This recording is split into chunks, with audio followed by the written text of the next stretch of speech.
We turn now to Microsoft founder Bill Gates, his eye-opening apology for his relationship with convicted sex offender Jeffrey Epstein. In a town hall meeting with employees, Gates admitting to 2 affairs with Russian women and what he says about the photos of him in the Epstein files. We need to start with what just went down, because this is not some late-night conspiracy corner anymore. This is front-page, primetime news. NBC News reports that Bill Gates admitted to having affairs. The Times of Israel reports that he acknowledged relationships with 2 Russian women, and he also described his association with Jeffrey Epstein as a huge mistake. This is no longer rumor talk. This is confirmed reporting from major outlets. Let's lock in on what is actually confirmed. He admitted to the affairs. He admitted that meeting Epstein was a serious error in judgment. Those points are on record, but here's where things split into 2 lanes. He has not admitted to the more explosive claims tied to Epstein-linked communications, including allegations that he contracted an STD and sought antibiotics to give to his wife without her knowing. Those claims remain allegations, not confirmed facts. And that line right there matters more than ever. Sad. Just unbelievable sadness. Unbelievable sadness, right?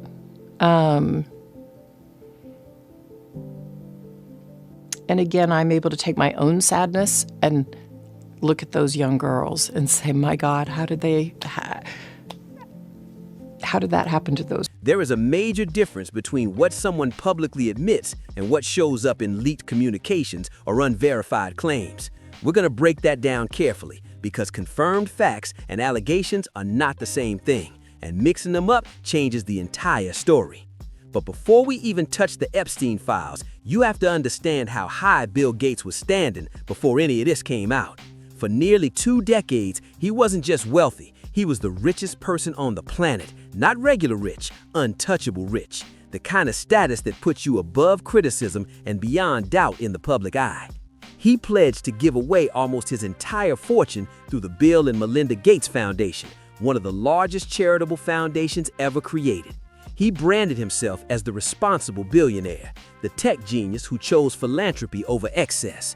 He received an honorary knighthood from the British Crown. He was awarded the Presidential Medal of Freedom by Barack Obama in 2005. Magazine covers didn't just feature him, they celebrated him as a global humanitarian icon. Bill Gates wasn't just a software mogul anymore. He became the blueprint for the good billionaire, the man who made billions and then tried to fix the world with it. Then the pandemic hit and everything shifted. For years, Gates had warned about global pandemics. When COVID-19 exploded across the world, he was suddenly everywhere. Interviews, policy panels, global health forums, funding vaccine research. To supporters, it looked like foresight. To critics, it looked like too much influence from someone who was never elected. Some accused him of overreach. Others pushed conspiracy theories, claiming he was profiting from vaccines or using global health initiatives for control. At the time, most of that was dismissed as fringe noise. But what's pressing on his reputation now isn't online speculation, it's documented events and timelines. By 2021, the polished image built for decades was already starting to crack. It wasn't one moment or one specific thing that happened. There just came a point in time where there was enough there that I realized it just wasn't healthy and I couldn't trust what we had. After 27 years of marriage, Bill and Melinda announced they were divorcing, and that announcement hit like a shockwave through the carefully crafted legacy. In a joint statement, they said they no longer believed they could grow together as a couple in the next phase of their lives. Calm words, careful wording, but to the public, it felt sudden, almost unreal. For decades, Bill Gates had been framed as the brilliant Harvard dropout who co-founded Microsoft and changed personal computing forever. That origin story was part of his legend. It was at Microsoft that he met Melinda. He was the boss, she was a product manager. She actually turned him down at first, but he kept trying. When things got serious, he even made a pros and cons list about whether marriage would interfere with running Microsoft. That detail became almost mythical, like proof of how calculated and focused he was about everything. They married in Hawaii. 2 years later, Melinda left Microsoft to focus on raising their 3 children. For years, the public image looked steady, disciplined, almost spotless. Power couple, tech titan and philanthropist partner, structured, strategic, solid. Then, the divorce announcement cracked that polished image wide open. the carefully built narrative of stability suddenly felt fragile, and people started asking what was really happening behind the scenes. In 2019, the Wall Street Journal reported that Microsoft had opened an internal investigation into an alleged affair Gates had with an employee nearly 2 decades earlier. That headline alone shook the polished image people had held for years. Not long after, Gates stepped down from Microsoft's board. During a CBS interview, when asked whether there had been more than one instance of infidelity, Melinda's response was measured, but it carried weight. She didn't explode, she didn't dodge, she answered carefully, and that careful tone said a lot. The New York Times later reported that Gates had pursued women on multiple occasions. One report described him sending an email to an employee asking her to dinner, adding the line, "If this makes you uncomfortable, pretend it never happened." That sentence hit hard. It raised serious eyebrows and fueled even more scrutiny. But according to multiple reports, what troubled Melinda most was not just the affairs. She said she met Epstein only once and later described him as abhorrent. She called him evil personified. That language was strong and deliberate. She made it clear she was deeply uncomfortable with her husband's association with a convicted sex offender. Now here's the timeline that people focus on. A New York Times investigation reported that Gates met with Epstein multiple times starting in 2011.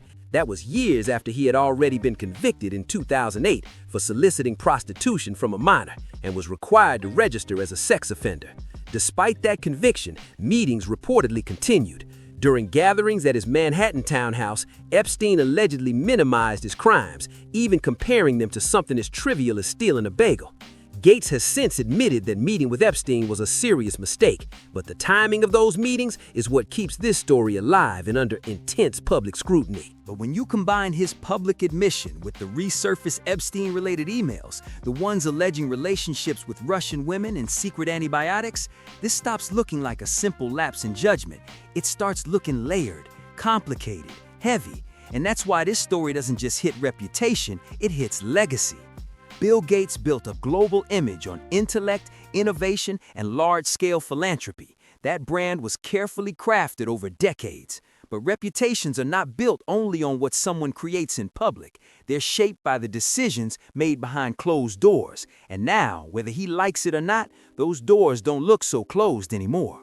Gates has said he met with Jeffrey Epstein because Epstein had connections to wealthy individuals who might donate to global health initiatives. That was the official explanation. On paper, it sounded strategic, but now his name appears among many powerful figures across millions of pages of newly released Epstein communications. That alone raises serious questions. In emails Epstein reportedly drafted to himself in July 2013, he claimed he helped Gates obtain medication following encounters with Russian women and said he assisted in arranging certain meetings. In another message, Epstein wrote that Gates asked for deletion of emails referencing an alleged STD and requested antibiotics that could be discreetly given to Melinda. Those are the claims written in Epstein's communications. Now, here's the key point. These claims come from Epstein's own emails and have not been publicly confirmed by Gates. There is no verified evidence showing that those specific allegations are true. But even without confirmation, the association alone has dealt a serious blow to Gates' public standing. I think we're having a reckoning as a society, right? No girl should ever be put in the situation that they were put in by Epstein and whatever was going on with all of the various people around him. So whatever questions remain there of what I can't even begin to know all of it, those questions are for those people and for even my ex-husband. They need to answer to those things, not me. When your legacy is built on trust and moral leadership, even unverified allegations tied to a convicted offender can leave a lasting mark. Bill Gates built his reputation on intellect, innovation, and philanthropy at a scale very few people in modern history have reached. His foundation has moved billions into global health, education, and poverty relief. That part of the story is real and documented, but reputations are not shaped by achievements alone. They're shaped by personal choices made away from the cameras. No matter how large the charitable impact may be, those private decisions are now tied to his public legacy. That's just the reality. Stories like this show how messy it can get when power, influence, and personal behavior collide behind closed doors. It becomes harder for the public to separate the good from the questionable. And once doubt enters the picture, it doesn't leave quietly. But to really understand how we got here, you have to zoom out. The scrutiny around Bill Gates didn't suddenly start with Epstein. Questions about his influence and the source of his enormous power have followed him for decades. Long before the recent headlines, critics were already debating how much control one man and one company should have. That tension exploded in 1998 when Bill Gates and Microsoft were accused of violating antitrust and monopoly laws. The case became a massive legal showdown. Bill Gates had to testify in court, and the footage from that deposition spread everywhere. Here's Pierre Thomas.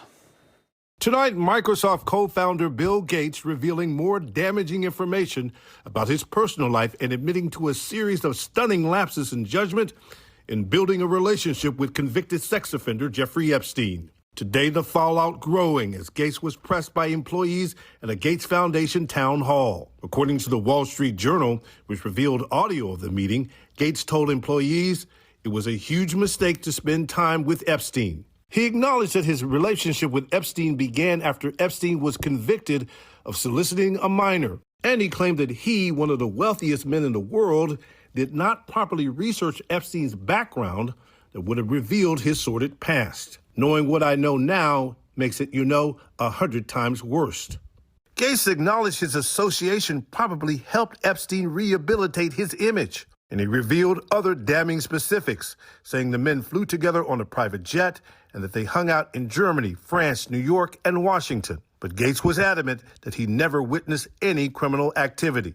But Gates did acknowledge he had affairs with 2 Russian women. And Gates also addressed these photos, saying there were pictures Epstein asked him to take with his assistants. His ex-wife recently saying Gates needs to answer questions. Around the same time, the dot-com bubble burst. Microsoft's share price dropped sharply, and the company faced intense pressure from regulators and investors alike.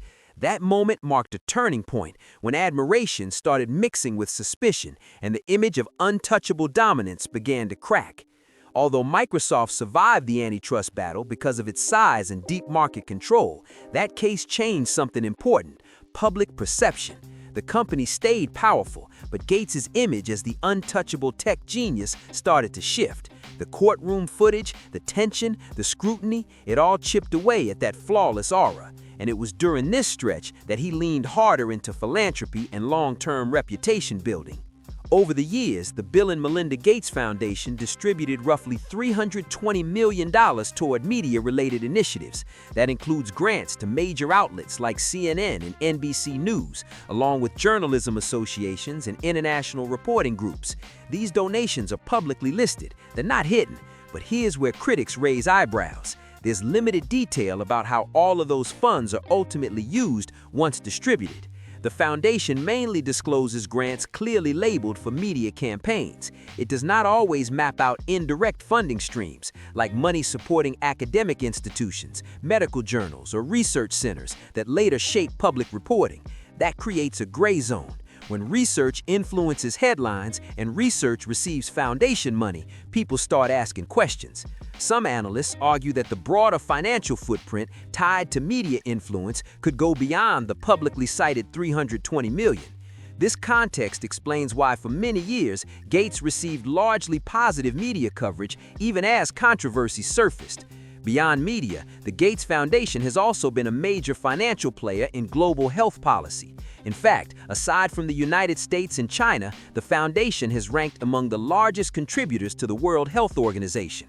That level of influence, financial and institutional, is massive, and it naturally invites both praise and scrutiny.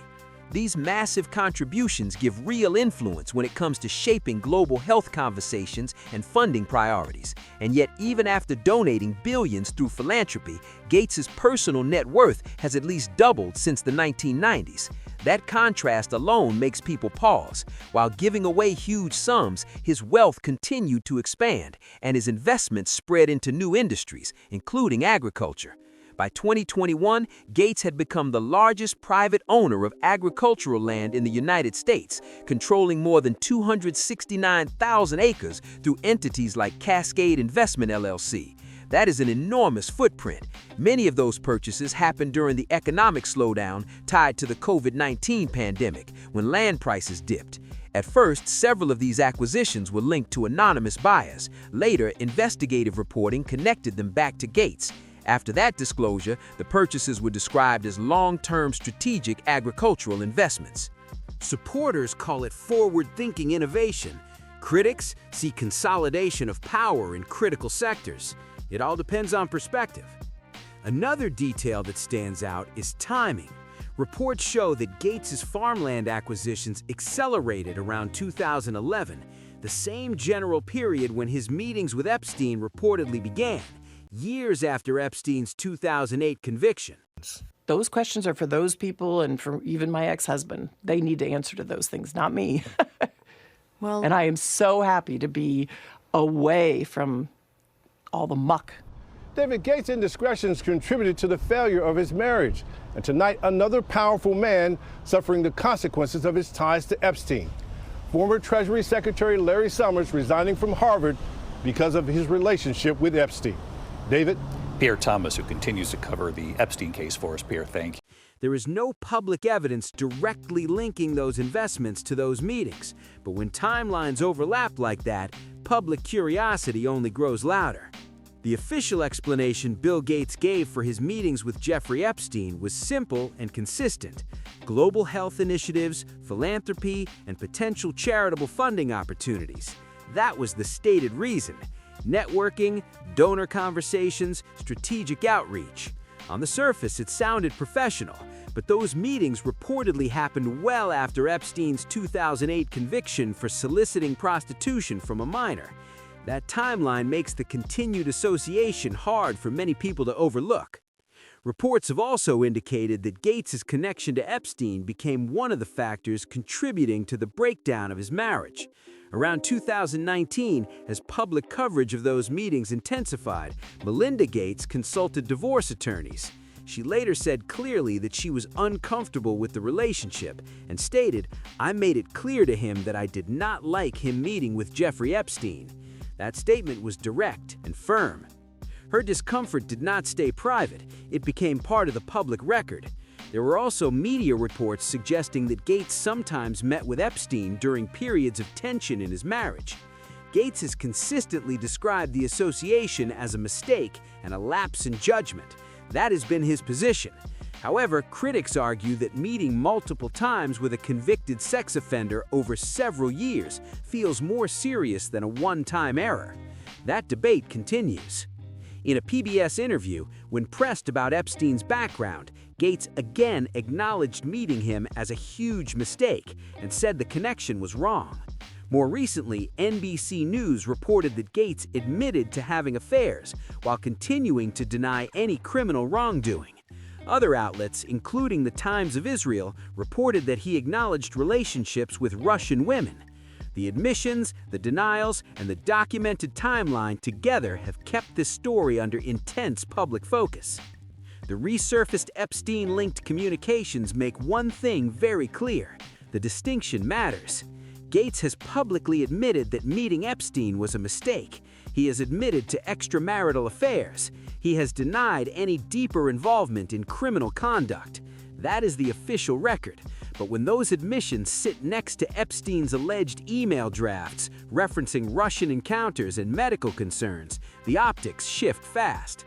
The contrast alone puts pressure on the carefully built image he spent decades protecting. Even without confirmed proof of those specific claims, the association itself reshapes public perception. Reputation is fragile at that level. When you brand yourself as a global humanitarian and ethical leader, even indirect ties to controversy can hit hard. And as Gates's personal reputation has taken hits, some observers have widened the lens to look at Microsoft's long-term trajectory too. For most of its history, Microsoft stood for dominance and innovation. It shaped the modern PC era. It defined operating systems. It set the tone for the tech world. There were setbacks, sure, but the overall momentum always felt forward. Over the last decade, though, critics argue the spark has not burned quite as bright. The Windows Phone is a clear example, a major push that never truly caught on. Yes, Microsoft has found major wins in cloud computing and gaming. Those are serious successes. But some analysts say the company no longer leads cultural or technological frontiers the way it once did. Operating systems have evolved more gradually. The groundbreaking energy that once defined the brand feels different now. And that's the bigger story here. This is not just about one meeting, one scandal, or one divorce. It's about how power, influence, reputation, and legacy collide over time. Bill Gates built the image of a visionary technologist turned global philanthropist, but legacy isn't shaped by success alone. It's shaped by every decision that eventually comes to light. Legacy isn't shaped by headlines alone. It's shaped by associations, decisions, timing, and public accountability. When power and influence reach a global level, every move carries weight, every connection gets examined. And once questions enter the conversation, they don't just disappear. Now I want to hear from you. Do you think Gates' reputation has been permanently damaged by these controversies? Or do you believe his decades of philanthropic work outweigh the headlines and allegations? There are strong arguments on both sides, and this debate is far from over. Drop your thoughts in the comments below. Let's talk about it. If you made it this far, hit the like button so more people can see this full breakdown. Share this video with anyone following the Gates and Epstein developments so they can hear the full context, not just clips and rumors. And if you're new here, subscribe and turn on notifications so you don't miss the next deep dive into power, influence, and the stories behind the headlines.